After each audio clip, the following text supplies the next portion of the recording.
the is-ought distinction. The is-ought distinction. In the 18th century, in his book Treatise on Human Nature, the Scottish philosopher David Hume pointed out what is now known as the is-ought distinction. Hume's is-ought distinction. Hume's is-ought distinction. David Hume's is-ought distinction. David Hume talks about the gap between facts and values.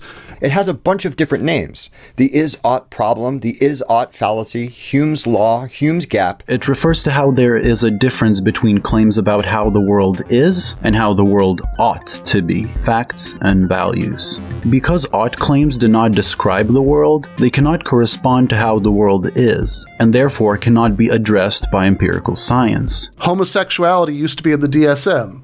Right. The fact that it's not anymore is not primarily a result of empirical developments. It's a result of a successful struggle to get people to have a different value judgment.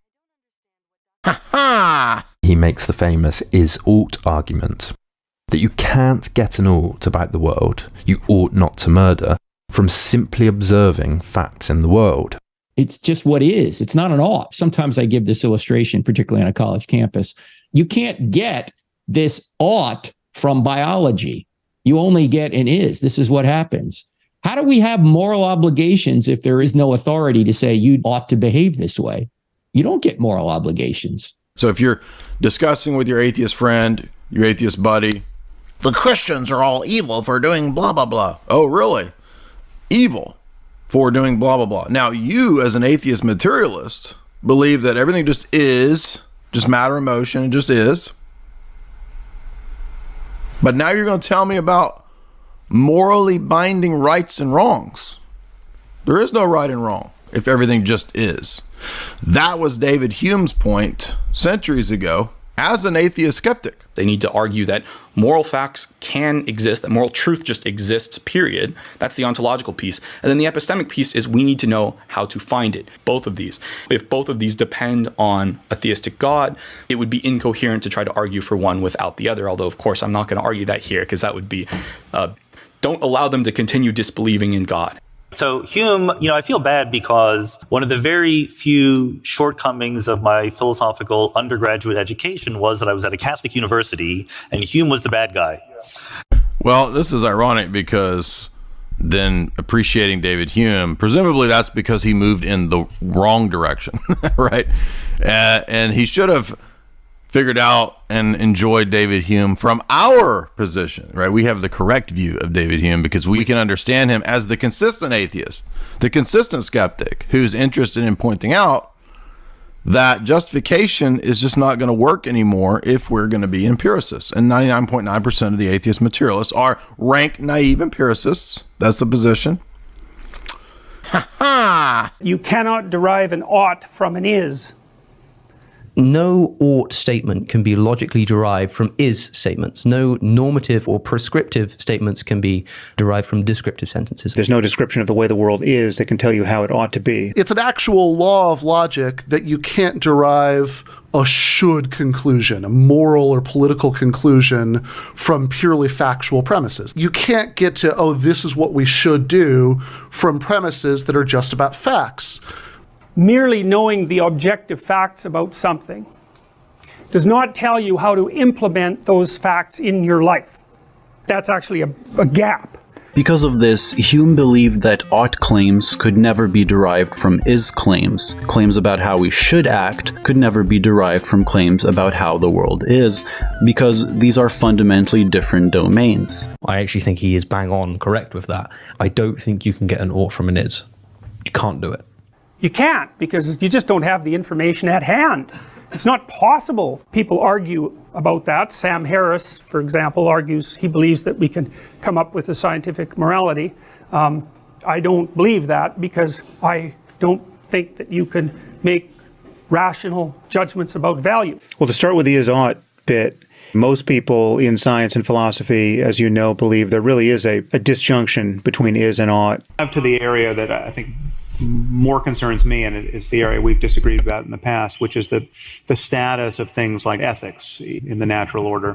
In the past, in my book, The Moral Landscape, and I think it was the TED Talk I gave that you reacted to, I was arguing for a kind of what I would call a moral realism, which is to say that there are facts about the well-being of conscious creatures which can serve everything we could conceivably mean by right and wrong and good and evil. Realism in this sense is the fact that there is a reality, whether you understand it or not. Your claims about it can be more or less right or wrong. It's possible not to know what you're missing, right? And you are a fan of Hume's parsing of this matter, so perhaps give me the reasons why not from Hume's side. Even though Sean Carroll isn't a presuppositionalist again. The claim that you can derive ought from is, I think, is just manifestly wrong by the rules of logic, garbage in, garbage out.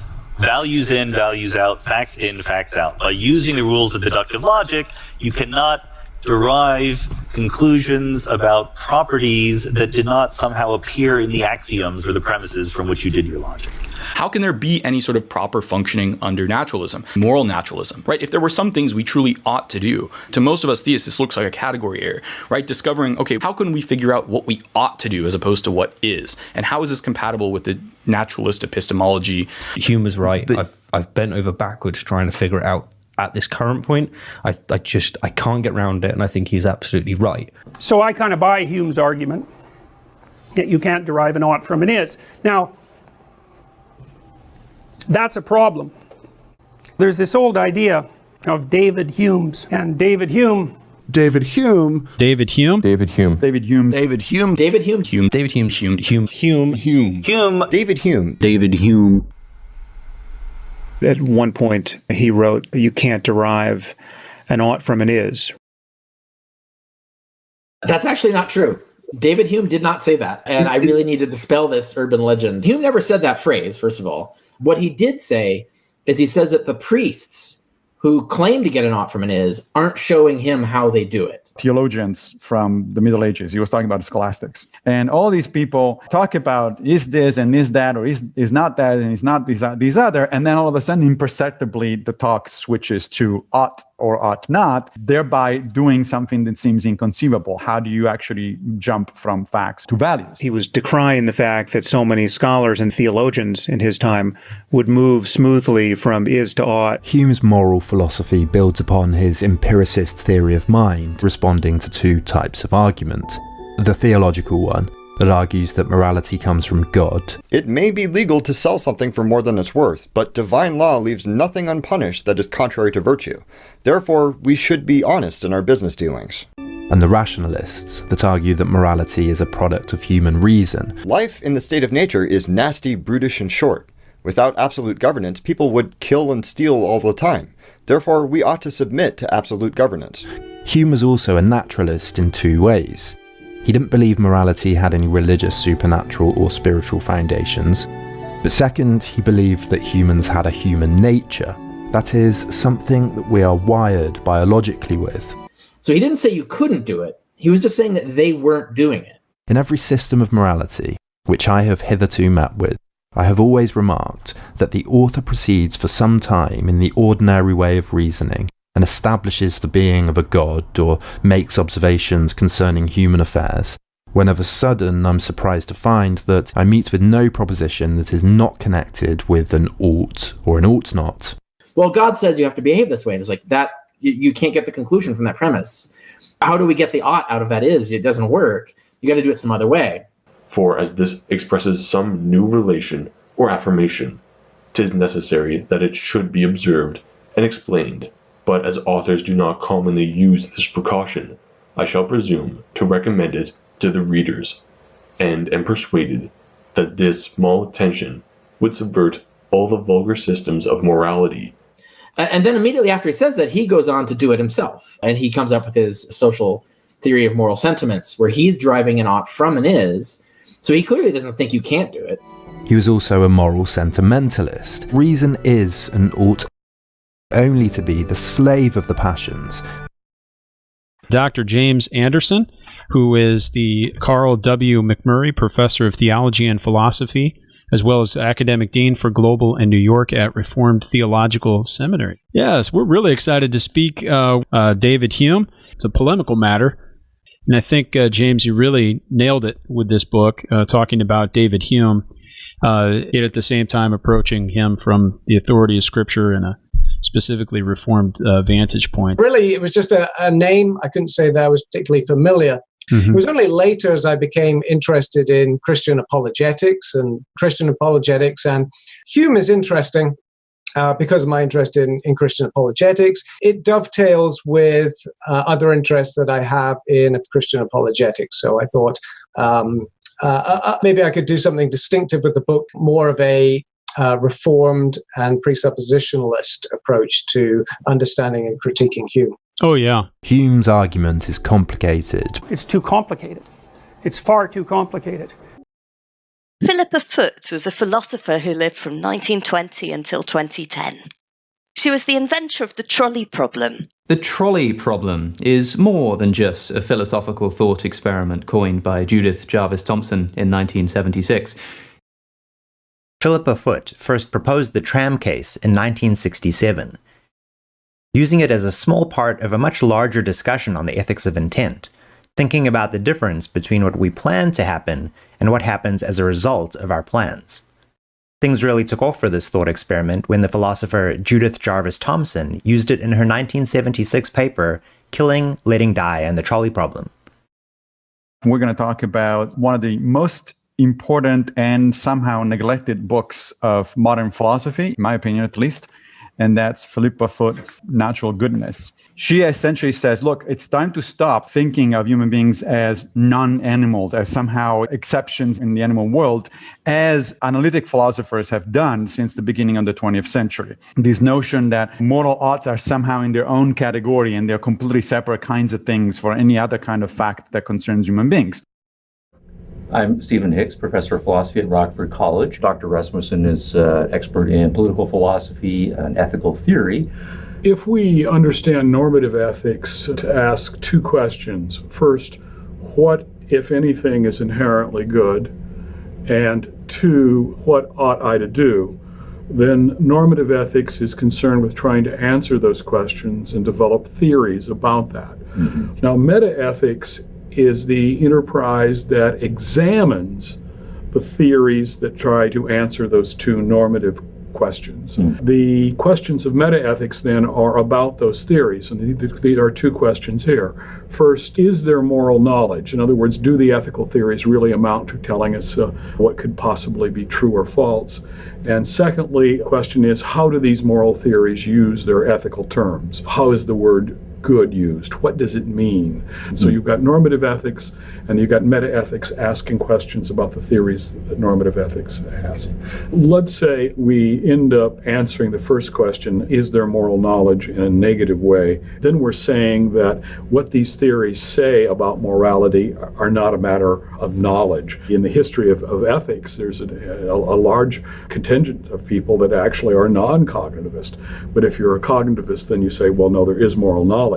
But now, when you come, is there moral knowledge, then what do the terms of morality refer to? What are they about? That's where you ask the question, what is the meaning of an ethical term? And here, if you think an ethical term like good somehow refers to some fact about the nature of something or nature in general, or some fact about what things are, then you're called a naturalistic theorist.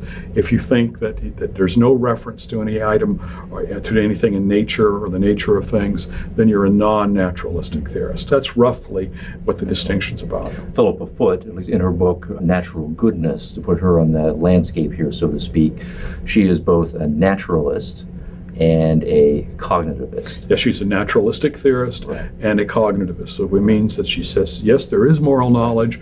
She's against the entire non-cognitivist movement. But moreover, she wants to say that when we try to understand what morality is about, we need to take a look at the nature of things. And particularly here, what she wants to say is that in understanding what human moral goodness is, we have to look at the nature of a human being and the nature of living things. So that when we come to understand what the nature of a living thing is, what a living thing is, what allows that living thing to grow, to develop, to complete, to perfect is an old-fashioned word for it, that there is an analogy between how that works for living things from plants and animals and human beings, and so that we get an insight into what moral goodness is by looking at the nature of a human being, just as we get a general understanding of what goodness is by looking at the nature of any living thing. I think it would be a mistake to read her as just an advocate of evolutionary ethics. I think she has an idea here that ultimately we are after a thing achieving its life form, developing itself, completing itself. That's why she starts all the way to plants and animals, right? She says a plant of a given species that has its leaves functioning and its roots functioning and its photosynthesis going fine, it's a good plant. It's a plant that has a good overall ability to do what that particular species of plant is supposed to do. The way she carries the analogy to human beings is I say, look, then we need to take seriously what human beings are as an organism. One of the fundamental things that we are is we're social organisms. We have a natural inclination towards cooperation. We have a large range of things that we need in order not just to survive, but to flourish. We need friendship, we need love, we need all sorts of stuff. And therefore, anything that we do to each other that impinges on those things, that limits those things, our ability to have friends or love or develop meaning in life and so on and so forth, is bad. Bad in the sense that it gets in the way of natural human flourishing. And what she does, and this is what I think is very interesting, is that she adds to the traditional perfectionist account of goodness as the completion or perfection of a thing, the idea of need or benefit, so that it's not just being a good X, but something being good for X. In a living thing, those two locutions go together. And so that when we talk about is something really fulfilling its nature, it's also doing something that's in principle good for it. I think it would be fair to say that the naturalistic approach to goodness and ethics for most of the 20th century was not something very popular, something that was a dominant view. There were people that thought that, but that wasn't the dominant view. And for a large part of the 20th century, and still even now, the non-cognitivist views, especially in terms of expressivism, where moral statements are neither true nor false, but just expressions of one's feelings and attitudes, have been dominant. She lays out the ground by attacking the dominant view in moral philosophy. She puts forth the notion of ethical naturalism, essentially, which is her position, as opposed to subjectivism of some sort. So she says specifically, to make such a suggestion as I interpret it, is to contemplate a naturalistic theory of ethics, to break radically both with G.E. Moore's anti-naturalism and with the subjectivist theories such as emotivism and prescriptivism that have been seen as clarifications and developments of Moore's original thought. This is G.E. Moore. G.E. Moore was, like most philosophers in England from this period, the son of a country vicar who lost his faith early on and turned to philosophy largely in an attempt to find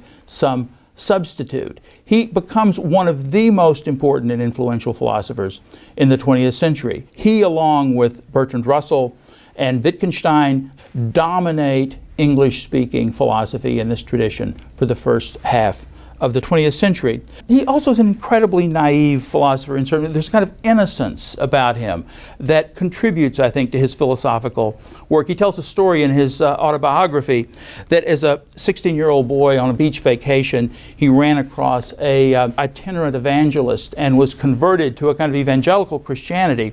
We should always live our lives by asking the simple question on every occasion of action, what would Jesus do? This in 1890. Moore says in his autobiography that that seemed reasonable to him. He adopted that view and tried to live according to it for 18 months. And he said after 18 months, it occurred to him one day he had no idea what Jesus would do, and therefore he abandoned that view for forever. And he was the one that really put on the map what we today call subjectivism in moral philosophy. He basically put forth a modern version of David Hume's is-ought gap. He says there is no connection whatsoever between facts and values. Foote thinks that this was a capital mistake, that moral philosophy has gone lost. If moral philosophy is apt to be boring at the present time, that is, I'm afraid, mostly because it's often badly done. I think Foote, though, has helped to develop this theory, and so I think what we're seeing is a resurgence. I mean, I think this is a definite contender among the prevailing theories, where in the 20th century it just wasn't given too much attention. I think it's back, and hopefully back to stay. Right. Technically, Immanuel Kant was the first to articulate this. Foote is the one who actually shows that Kant was just... His attempt to create two different versions of imperative language was bogus. So this is why Philipa Foote's view was so extraordinary. In this video, we are going to be looking at hypothetical versus categorical good. Now, these terms were coined by Kant, or at least made famous by Immanuel Kant, because he makes a distinction between hypothetical goods and categorical goods. Even Immanuel Kant, who's kind of like the anti-Hume.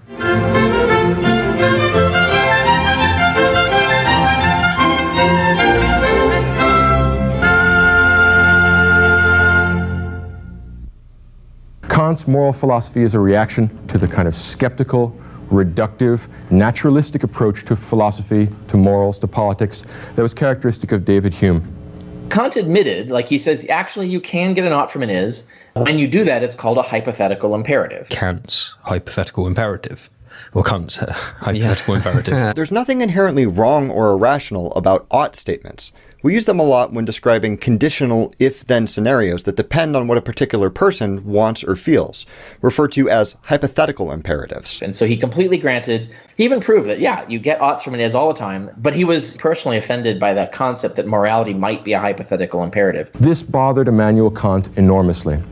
Kant wrote that it was David Hume who roused him out of his dogmatic slumbers, who made him really understand the strength and the profundity of English empiricism and the skeptical approach to morals and to politics that's characteristic of it. He was disturbed by that. Kant was a very religious thinker. Kant came from a pietist family, a family of German Protestants who were extremely devoted to religion and to religious values.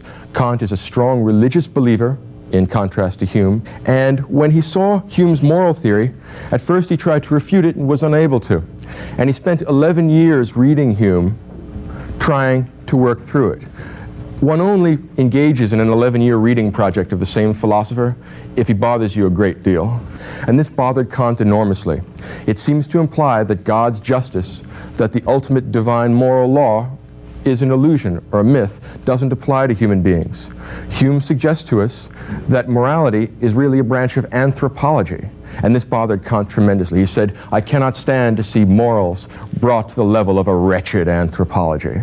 Let me cut to the conclusion early on so you understand what the gist of Kant is. So Kant is trying to reconcile his faith in the God of the Bible, his belief in heaven, in ultimate moral justice, and he's trying to do it in an intellectually serious and sophisticated way, one that doesn't pound on the desk and demand the abdication of your rationality, but rather is the high point and perfection of rationality. So it's an enormously ambitious task that Kant undertakes. So he struggled really hard to invent a new category called categorical imperatives.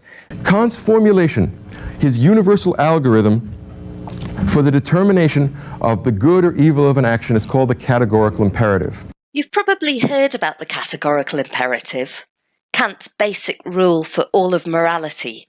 This states that you should act according to the maxim that you would wish all other rational people to follow, as if it were a universal law.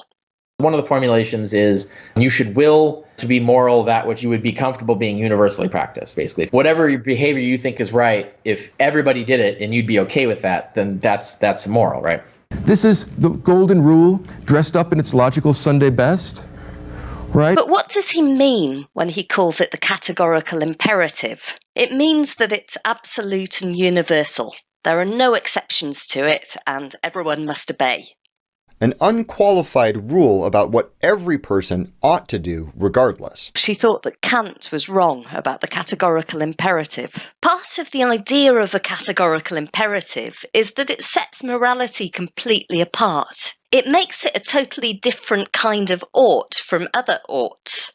This is somewhat analogous to the distinction Plato makes in the divided line between the world of sense and the world of the forms, or some world outside of space and time. The problem with this is that it's actually deriving an ought from an is. Kant himself says, like, well, why should anyone listen to me? Why should anyone follow these values? So he's inspired by Hume to say this, because Hume's the one who said, like, we have no reason to listen to you, to any moralist like Kant. So Kant realized he had to answer this question because he was aware of this being a problem. So he says, well, why would anyone want to do this? And he argues that, he says something like, the worst scoundrel wishes that he could be a moral and good person, right? Like that it makes you feel better about yourself to be such a person. That's deriving an ought from an is. He's making a psychological fact statement about people. Foote thought that morality was a normal and natural part of our lives. None of this is based on some magical categorical imperative that stands regardless of what sort of beings we are.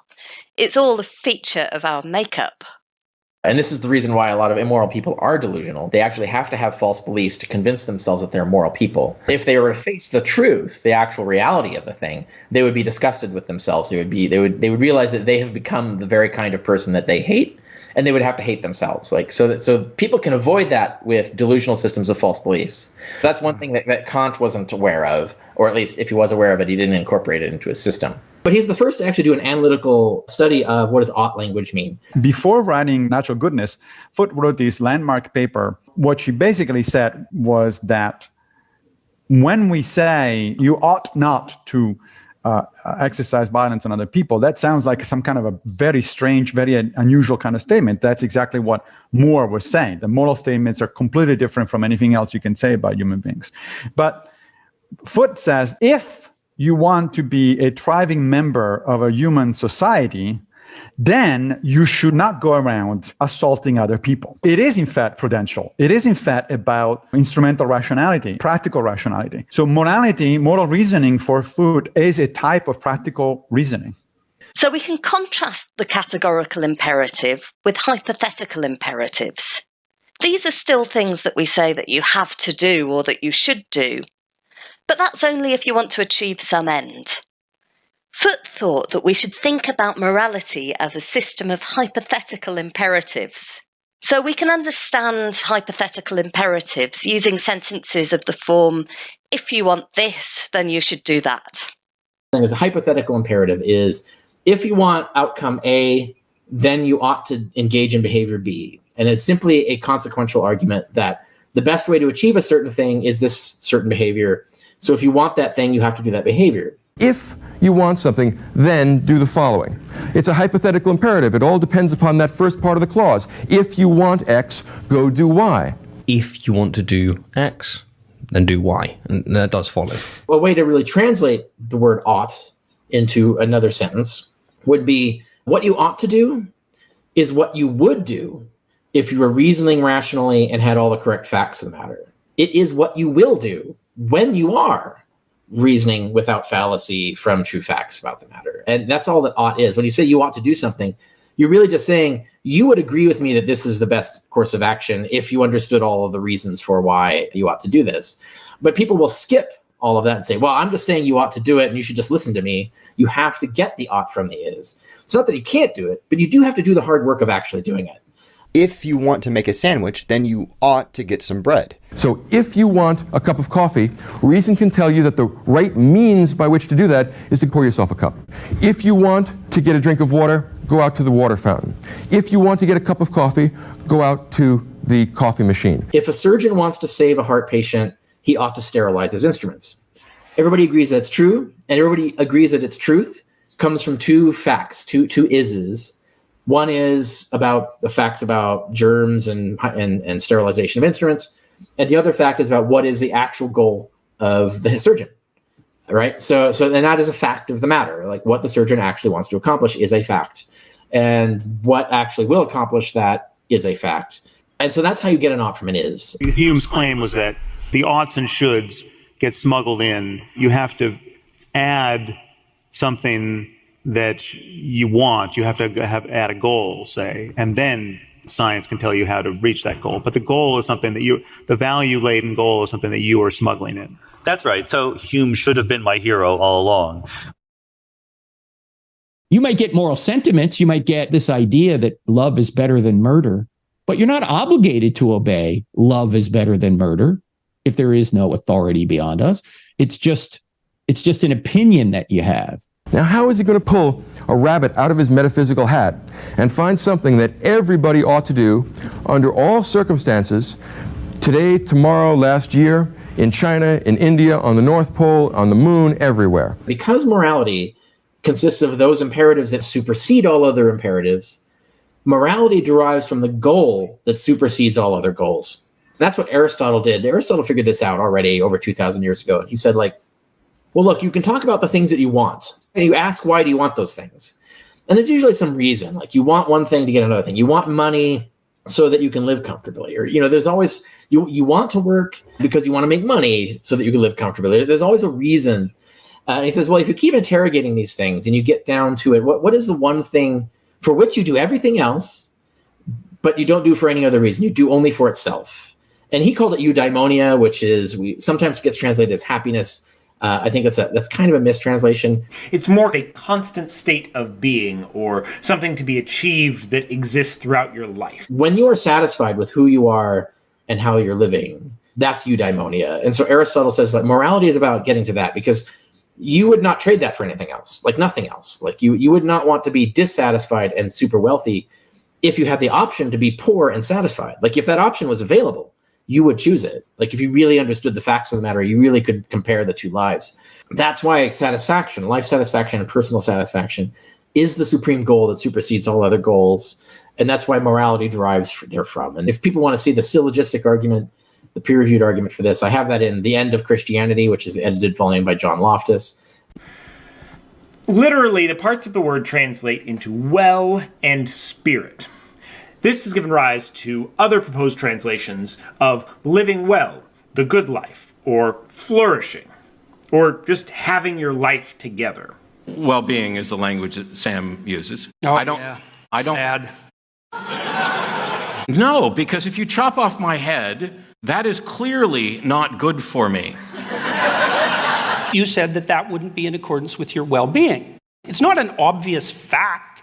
That That's chopping not a off somebody's fact. head is contrary to their well-being. It depends on how you define well-being. You could start with death is preferable to life, but you don't get very far that way because those Yeah, you people- do. You stop suffering. You just die. Yes. Right, so you can start with the presupposition. Except that when you're dead, you're not being, so there's no well-being. No, well, that's...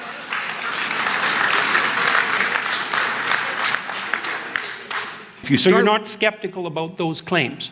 Wow. You're saying that those are your starting positions. Those are the things that you accept. I'm saying they can be. Faith. No. Oh. I think you can have a perfectly acceptable foundation for secular morality, even if it fundamentally centers around selfishness. What happens, from my perspective, is that the thinking about morality is so difficult for some that it's just easier to say, this person told me, or this God told me, or this is the case. Because having to sit down and do the sort of life inventory to figure out what's best for us, even figuring out what the goal of the game is harder for some people. And so they accept models of this is what your goal is. All you can say is if evolution's true, it's just the way things are. It's not right or wrong, good or bad. It just is what it is. You don't get this ought from this biological process. You only get an ought from an immaterial moral authority who is righteous himself and is the standard of rightness, and said, here's the objective of life. And I want to get rid of the homosexuals, and I want to get rid of the gypsies, and I want to get rid of the Jehovah's Witnesses, and I want to get rid of the Jews, and I want to get rid of the disabled. I want to do all that. Metaphysics, epistemology, those are pretty abstract. They are a little difficult for a lot of people. Awesome. It's always true. It's even true for Christians. Even when they're arguing that you ought to behave a certain way, what is the is behind all that? Well, God exists and he's going to punish you if you don't. Or God exists and you're going to get paradise if you do. God exists and there'll be no point in your living unless you're living according to his directives or living with his spirit or whatever. There's always an is. There's some sort of is. It's a superstitious is about some spirit being and its properties for which they have no evidence, by which they're driving their ought. So even they agree that they're getting an ought from an is. They're just using a different is. They're just making up some sort of weird superstition and putting that into the is, when what we want to do is put actual empirical facts in the is. That's what we want there. We don't want any of the superstitious stuff. That's the thing that's difficult for me to understand.